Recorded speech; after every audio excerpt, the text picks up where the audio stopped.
Hello and welcome to another edition of Pulp Picks. My name is Patrick. I'm Fritz. And we're here to give you this week's reading recommendations on New Comic Book Day. We've got a couple returning favorites that have been hitting the list regularly. And, part of that is just that we're trying to be honest and pick books that we genuinely like. And then we also have a brand new one. And part of that is that we want you to get really excited about it and check it out for yourself. But it is also really good. It's also really good. We're not lying about it. No. But I am a little nervous about the consensus pick this week because in typical fashion, people didn't sign up for it until I'd already ordered stuff. So it's thin. So when we get to that, be thinking like, ooh, if this is something I'm interested in, I better contact them quick to get a copy. So, all right, well, let's start off. Yeah, so my pick this week is Ultimates number 5. As you can tell here, the debut of the new Ultimate Hawkeye. This guy, he's a bit different from your traditional Hawkeye, but to get into kind of like the plot of it. So if you've been following along, what happened was Iron Lad and his group, they were able to secure a bunch of items that kind of would allow people who didn't become heroes in this world to finally become the heroes they were meant to be. Yeah, it didn't access to a database of how it was supposed to look. Yeah, and it didn't really work out the way it was supposed to. Turns out you can't just drop a bunch of gear on someone's doorstep and be like, you're a superhero now. Doesn't have all of them say yes. Yeah, it doesn't really work that way. So they tried giving Clint his stuff, apparently did not care for it. There's a fun little homage to Spider-Man No More in there. Yep. But it gets picked up by what basically just seems to be some guy, Charlie Ramsey, who decides that hey, I can do this. And proceeds to just start blowing up a bunch of rocks on oil refineries and stuff. And Cap's like, oh, seems like he's doing what we want to do. But Iron Lad, one of the things I loved with the series is he's constantly second guessing himself because he so desperately also wants to be this hero he knows he's supposed to be, but he's also never sure if he's actually doing it right because he has he screwed up several times now. He's very unsure of himself. Yeah, he's got a lot weighing on his conscience at this point. And so, he's desperately being listen, I don't know if this guy can, handle this. We need to, get this gear back because, it's super dangerous and everything. So, Cap's just fine, I'll go, take care of it. And so, the bulk of this issue is Cap and Hawkeye simultaneously, kind of having this fight, but also, this, dialogue between each other of, what it means to be a hero, especially when you're being told you're not supposed to be. Yeah, and a lot of that conversation was around how being a hero is all about perspective. And that a lot of times it's the power structure in place that determines whether or not you are the hero or whether or not you're the foe that the hero vanquishes. I love there's all these great bits in here with Hawkeye where he's talking about how sometimes when nothing is made for you, you just kind of have to make something for you. You have to turn something into being for you yourself. It's that one of my favorite lines is it's not about the message or the messenger, it's about the receiver. Correct. I just love that notion of just you need there's times where you just need to make of it what you can. Yeah, and also how a culture's story, even if it has not a positive message for you and people like you in that role in culture, how you can get so bought into that narrative that even you find those stories enjoyable. That was a really interesting moment in there. At the end of the day, though, to me, again, and we've talked about this with the ultimate line in general, when you're looking to reimagine a character, I think what you really do is you take them down to their core and then you put them in different situations. And Captain America, this iteration of Captain America is just the moniker. Steve Rogers is really the core of that person. And in this story really does a good job of really kind of putting that out there because Captain America isn't, just what that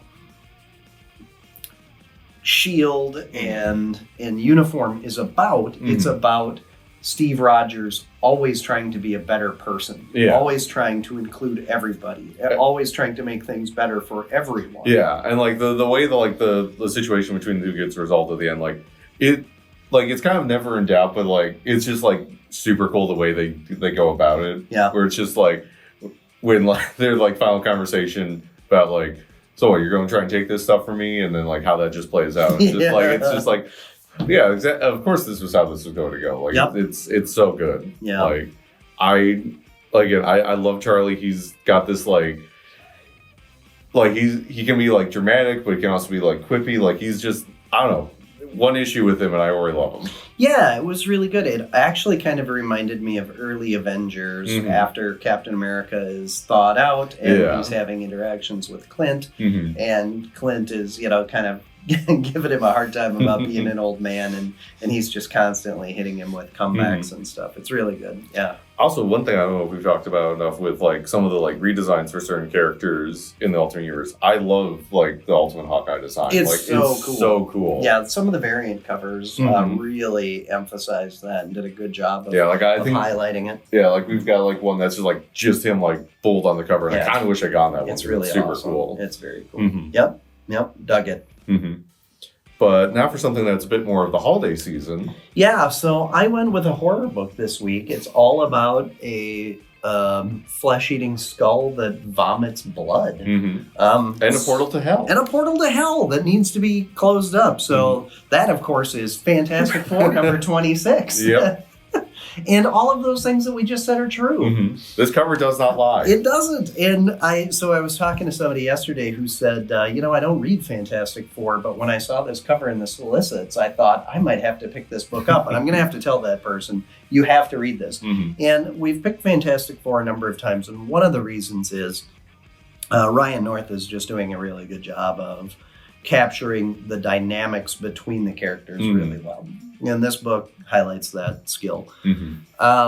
Another reason is that while there's kind of a larger story arc that's slowly progressing, in fact, there's just a slight mention of it in here at the very beginning of it, and as to what they're doing for the overarching theme. Each issue you could pick up and read and just enjoy that issue. Maybe every once in a while, it's like a 2-issue arc. Yeah, like that's one of the things I loved about this run is that like the longest arcs they've done are like 2-parters. Like almost every issue is like a standalone where you can just be like, pick it up off the shelf, you are good to go. And they're doing kind of like Twilight Zone. This one's a little maybe more Tales from the Crypt or something. But, there was that episode with the space ghosts, remember? Where the aliens have the ghosts on their ship.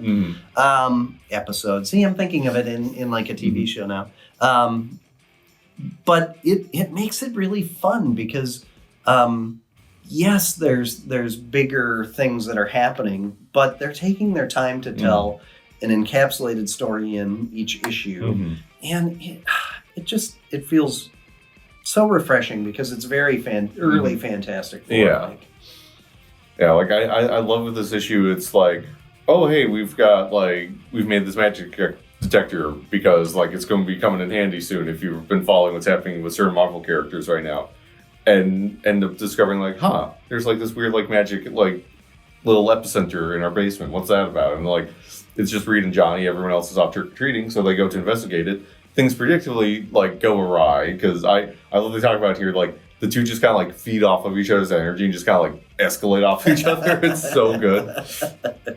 It's so funny. The way that that Johnny is able to talk Reed into rationalizing a next completely irrational brash step is hilarious. But at the same time, like, you do get it though. Like, if you were in the same conversation, you'd be like, no, yeah, I get it. Like, yeah. Well, and what it comes down to is the two of them share a character trait, and that is curiosity. Yeah. Curiosity gets the better of both of them, so they just talk each other into it over and over and over again. It's so good, and it literally does involve a skull that just vomits blood constantly. Yeah. Yeah, some of the science-y stuff on this one is a little more, whimsical, we'll say. But that's okay, because it's a Halloween issue. It's perfect for Halloween. But it's one of those, it's a lot like old Star Trek science, where, like, it sounds kind of nonsensey, but, like, at the same time, like, you could see it's like you understand, like, oh, like, it clicks in your brain, just like, yeah, that kind of makes sense. Yeah, like, replace, like, infinite mass, like, all that, like, you get it. Like, yes. Yeah, like, I don't know. That's one of the things I love with this series, that can because, like, they do mention a lot of, like, real science with, like, obvious, like, oh, if we, like, slingshot around the sun, time travel nonsense, like, right. Yeah. It's so good. I wonder if they started with a skull that vomits blood, or did they come up with that as a solution? I'm not sure, but either way, it's great. And the way that they did the cover is absolutely perfect. It's one of my favorite Fantastic Four covers of modern history. Like, it was funny because, like, I was curious because, like, they've had Alex Ross doing the covers, and obviously Alex Ross is who he is. He's like a maestro of, like, his comics art. Terminator variant cover this week is awesome. And, like, but then, like, oh, he's off covers, like, I'm curious how that's going to go. And they got Joshua Casero on, like, he's been doing a lot of X-Men stuff the last couple of years with Kirk Cohen stuff. And 2 covers in, like, I'm loving his stuff. Like, this is, like, I almost wish they'd, like, for, like, the title font leaned into, like, it being more of, like, a horror movie poster. Because it would fit, like, what he does here so well. Yeah, they could have done the font a little bit better. You're right. Maybe had, like, a blurb on there or something to make it feel, like a 50s monster movie poster. I like Alex Ross. I feel like putting him on the covers, though, probably pushed some people away because it made the book look a little more old-timey. It's weird to call Alex Ross old-timey at this point. I can see that, though. He's been doing it for... close to at least 30. Yeah, 30 years. Yeah, right? So... Kingdom Come was kind of his first really big. So, so I can see where there's a group of readers who think, like, oh, well, that's probably not going to strike a chord with me. But anyway, all right, well, speaking of books having something new, all right, so... We talked about it a little last week with the All-In special, which we sold out of. I believe we should be able to order second printings of it, which we probably should. Final order cutoff for that is in a couple weeks, so you've got time. Yeah. Yep. But, yeah, we talked about how there's the new Absolute Universe, which is kind of like DC's answer to the Ultimate Universe, and they come out swinging this week with Absolute Batman #1. So, where do we start? Well, I was ready to not like this. and not because I wanted to not like it, but just because I like the Ultimate so much. There are so many people who are enthusiastic about having something similar at DC, a new place to jump on without having to mess up other people's continuity. I was like, how can we possibly hit again? Like, the odds are against it. Yeah. Scott Snyder... I thought, like, well, if somebody's going to be able to do it, Snyder's going to be able to do it. He kind of created the modern mythos of Batman, with the Court of Owls and all of that. And then, like, I personally was super excited because, like, I love Nick Dragotta's art. Like, one of my favorite series of all time is East of West, and he's definitely bringing a lot of that to this in terms of just, like, the way the cities feel, like, some of the, like, really grotesque, like, nature of, like, the masks people are wearing and stuff. And it was like they were daring people to say that they hate what they've done with it in the solicitations, because we've got that kind of Frank Miller giant Batman. You find out that he's a construction worker, and it's like, this is not my Batman. Yeah, it's like, how much can we, like, strip away of what you, like, normally associate with Batman and still, like, make him work? And I obviously the fact that it's up here tells you that, like, we liked it. I dare say I might have loved it. Like, yeah, the origin story really worked. I thought it was very clever, and the person who was narrating the origin story was very interesting. Like the fact that there's a character in here who at several points basically just goes, "Wow, Batman is super cool," and it doesn't like feel like they're they're kind of like hyping themselves up. Like it's just like you're reading, just like, yeah, no, you are right. Like Batman, like there's I love. He's got this line when like all his action's about to go down, where he's just telling a bunch of people to stay inside, and just like I don't know, just that moment right there, just like, oh, things are about to get really good. And, like because like this issue's kind of split into like kind of like three parts. There's like this first chunk where it's kind of like establishing like how this Gotham kind of is, like some of like the players and the threats going on, just kind of like building towards like something about to happen, and then you got this like third part where everything just like blows up figuratively and literally. Like you really kind of get introduced to like this new Batman and like how he is, and then there's like this kind of back half where it's just like trying to figure out like, okay, what happens next? Because like it's like we've had the storm, now's the quiet. Yeah, and so again, when we're talking about reimagining a character, you kind of boil them down to their core. So, due to a tragedy, Bruce Wayne, who is an extremely gifted person, both intellectually and physically, decides to pour all of his energy into being able to address that in the way that he thinks is going to be helpful. Now, clearly Batman is not a well-adjusted person in just about any iteration. So you can argue with the approach. You cannot argue with the effectiveness, and that was so well done in this. I love in this like how they address like, because he does have a lot of like very different and interesting relationships with characters that like you're not used to seeing him have. Like, yes, that will upset some people. I don't know. I absolutely love like I thought it was cool. Like some of the people who are his friends. Like some of like it. Again, there's some of this that we obviously can't go into for spoiler reasons, but everything's different, but in a way where it's just like, no, yeah, like this tracks. Like you like it feel like his interactions with these people feel like, yeah, I get like that. This is how he's like known so and so for like this many years. Like it just like it feels right in its way. Yeah, so my recommendation would be go into it with an open mind. Things can be markedly different as long as it's done well. Like doing something different just for the sake of doing it different without really having a good plan or good storytelling falls flat.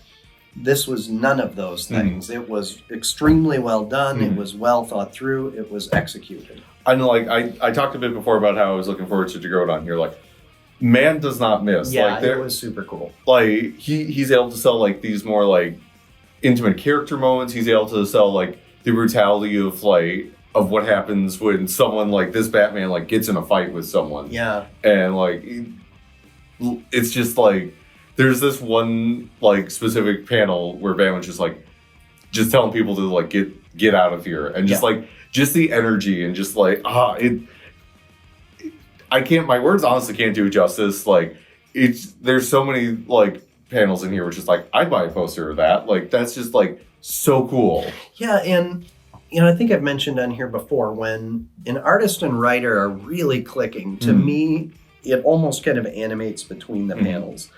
And that scene with the party, I don't know what else to call it, but, you know, with the swimming pool. Yeah. And there's a scene where there is a person, there's somebody kind of floating on the surface of the pool in a little floaty, and somebody swimming underneath them. And there's this weird party/business meeting that's happening at the table next to the pool. And I could feel those people swimming in there. And and then, you know, it takes a turn. But all of that, the music, the whole thing, it was all just kind of buzzing in my head. And I was like, wow, they are really doing something magic here. Like, obviously, like, this might be hyperbole, it might be a bit too early to say, but in much the same way that, like, the Snyder-Capullo team-up was, like, so perfectly designed to give us their original Batman run. Like, I think the Snyder-Dragotta run is going to be on that same level in terms of just, like, how well these two meshes creatives. Like, In the asterisk so being that there will be some people who just don't like it, and that's fine. Yeah. Yeah, I mean, that's fine. honestly, that's main Batman's still there for you. Yeah, and again, that's one of the cool things with both like the Absolute and Ultimate books is just like if you're enjoying both, great. If you've only got like a preference for one or the other, like that's like it. That's what I like about when they do stuff like this is it is like honestly a really good alternative for people who don't want to like read the main books, who don't want to have to worry about like 80 years of continuity. Right. Yeah. Like you can just like you could honestly, if you've never read anything, never watched anything Batman, like you just have the vague notion of, hey, there's a guy called Batman, he beats up criminals. Like you could just hop in and like this gives you everything you want to like to enjoy this character. Absolutely. I don't know if I'm excited now or worried because I was expecting Wonder Woman to be the book that I was going to like the best in the Absolute series. and the bar is set so high right off the bat. I'm a little nervous. I mean, don't get me wrong. I'm super excited for that. They've been putting out some like preview art for it, and it looks gorgeous. So good. Yeah, like it looks so good. And they've also started finally putting out some stuff for the new Absolute Superman, and I'm really getting down for what that's putting down to. Yeah, I haven't looked at much of the Superman stuff, but Allison and I. Last night when we were working together, we're looking at the Shocking because Allison's a huge Wonder Woman fan, but we were looking at some of the art for that. And there's some really cool variant covers that show off kind of her whole look and vibe and everything. So, all right, well, enough fawning over Absolute Batman. What else was close to being up here for you? Yeah, let's see. So, other good stuff. Unsurprisingly, Transformers nearly made it up here. This issue is kind of a flashback, focused on Starscream issue, kind of like what he was doing before the war, like kind of how he got involved. Yeah, it's a fun origin story, which taps into some of the other backstories for him in other iterations. Yeah, there's for anyone who's like very familiar with like some of the like really early like character notes for him before even like the cartoon or comic came out originally, there's a fun thing in there for you. You'll definitely know it when you see it. There's a couple characters show up that either haven't really shown up much or haven't at all yet, and it's just like okay like moment with some of them. That's really cool. Also some new human characters introduced. I'm curious to see what happens with them. Right. Mm-hmm. Yep. Their affiliation was interesting. Yeah. I thought. So I was very curious as this was happening on where that fits into the timeline with some of the other Energon universes. Yeah, which on a related note, in the back of that issue and the new issue of Scarlet out this week, there's a preview for the new G.I. Joe ongoing. It was very cool. It was very cool. Other stuff, if you enjoy your Saturday morning throwbacks, new issues of Johnny Quest and Space Ghost are in. Both of those really fun. I don't know, what about you, Patrick? Yeah, I really enjoyed Scarlet. It was... we've been at kind of this breakneck pace for this book, and there have been, she's just been, it's been a heist, but she is just getting shot and stabbed and thrown down, yeah. And so it's weird to say because this issue is packed with a bunch of action, but you get to catch your breath just a little bit. And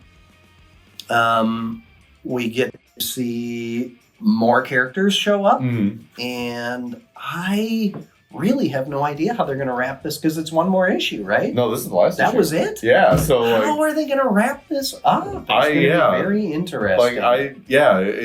Because with the other two that we've had so far, like the Duke and Cobra, it's just like, you see how this dovetails into the main book. Like this is just like, like there's a lot of loose threads, but like in a way we're like, they're going to come back to them, but I'm wondering like how, because like there's going to be a reckoning. Because like some people are very mad at the end of this issue. Yeah. There's it's being so well done. I'm very curious to see how this all gets launched, and there must be more stuff in the pipe, either that or the main G.I. Joe title is just going to be I can see it being a bit of both. Stuff. Yeah. We were talking at Comic Club last night about are they going to do more minis, because Troy in particular was talking about how he really likes the minis, and while he's excited for a main title to be going, he's going to miss all the minis. But maybe we'll see. They haven't solicited anything yet. though. No, like, I don't know. One of the things I always liked about back when IDW had like the Transformers books is they would have like spotlight issues or spotlight minis for like certain characters who just weren't getting as much time in the main book. So if they want to do that for both like the Joes and the Transformers, like that'd be super cool. Yeah, because there's some major characters that we have not seen yet. We were kind of going through a list of them last night, and so very cool. Oh, two other ones I forgot to mention. Both Exceptional X-Men and Sentinels are out this week, and they are both fantastic. Yeah. Yeah, so Marvel's new X books continue a hot streak. That reminds me. Keep talking. Oh, yeah. I forgot to set this up. Oh, I thought you were about to say that you forgot to record and that this was all ruined now. Because that would be our luck to your viewers, is that we would absolutely forget to do that. It's only happened like once or twice, I think, where we've had to re-record a whole episode. I'm obviously just filling for air now. So other books that you should read this week. Honestly, the other X books like Phoenix and X-Force are good. We've actually got some reprints of Transformers in to check out. We've got a new Blade miniseries. We've got Mark Waid's new weekly run on Action Comics. So if you want to see him doing cool Superman stuff, absolutely check that out. All right, so speaking of G.I. Joe, this is the Skybound Volume 1 G.I. Joe reprints, and it's gorgeous. Everybody last night was oohing and awing over turn it this way so people realize how thick this is. So that's the big reveal, right? Look at that thing. It's 50 issues, the original Marvel run. 50 issues of the original Marvel run. It's done on paper stock that is good. It's so good. Just like what the original comics would have been printed on. You'd think like, oh, this book is going to be hard to read, but look at how supple that spine is. It just pops right open. Like, I'd recommend and like the remastering and the coloring and everything looks gorgeous. This is a gold standard of what you'd want a reprint book to be. Yes, $65. Wild. 50 issues. It's unreal. That's insane. I feel like we're doing one of those infomercials. Well, no, kind of, but the same, this is a thing where, slices and dices. Only $50. If you buy now, get a free old... No, I'm kidding. But... No, it's honestly, I don't...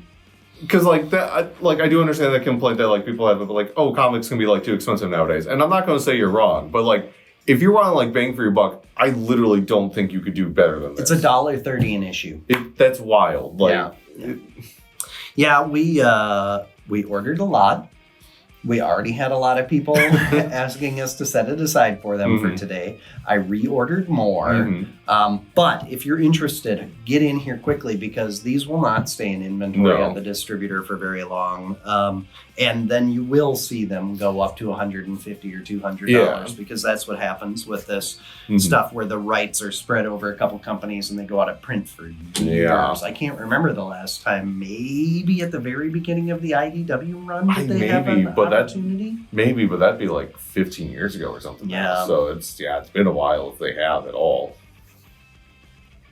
Yeah, hopefully we get something similar with Transformers. I know they've got something coming out at the start of next year. I don't know if it's something like this, but it's something similar, I think. Yeah, and there's at least one more 50-issue volume that they could do with Marvel, and then what does it end at 120 something or 130 something at the original Marvel run? Something like that. And then it kicks off at because IDW brought it back.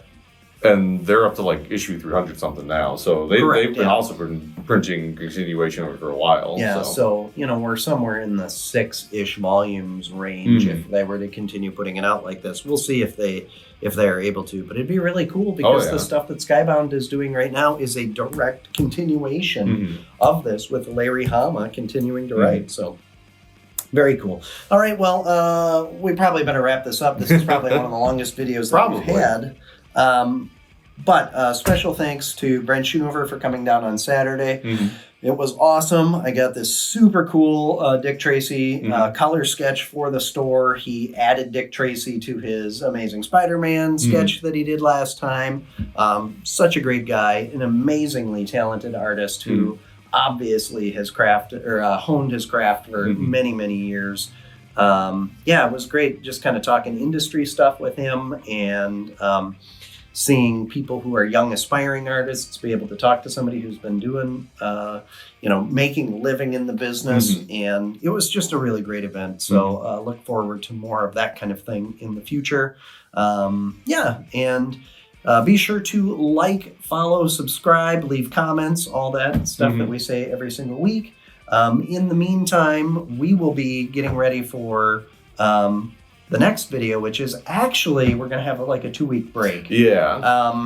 So we'll try to throw up, maybe we can just do like some posts where we kind of pick books, because you're going to be gone next week, and then the following week I'm going to be gone. So trying to cram in some stuff here before the... We can just put Jesse here and have him do everything by himself. Yeah, well, we do have somebody who, after October, is going to hopefully be able to make a cameo appearance. So, that would be great. But until then, enjoy the reading.